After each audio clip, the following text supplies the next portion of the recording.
তো hello guys, কি হালচাল, কেমন আছো সবাই? আশা করি তোমরা সবাই ভালোই আছো। আর ভালো থাকার সাথে সাথে এই ঠান্ডাতেও প্রত্যেকদিন স্নান করতেছো আশা করি। Emotional damage.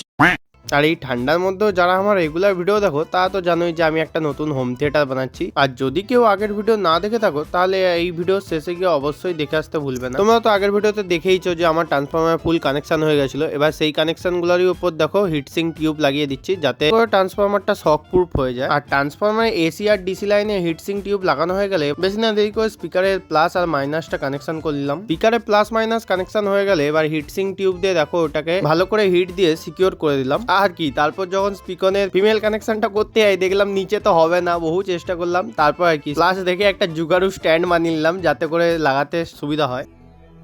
जिस राह पे तुम चल रहे हो बेटा, एक दिन पूरी तरह फंसोगे। उस दिन मुझे याद करना। ওয়্যার লাগানোর কথা বলছিলাম, তোমরা আবার অন্য কিছু ভেবে লাওনি। কি ভিডিওটা দেখে কিছু ধরতে পারলে? হ্যাঁ, ঠিকই ধরেছো। স্পিকার আর স্পিকনে কানেকশন করে দেওয়ার পর আমার মনে পড়ছে যে হিটসিং টিউব তো লাগানো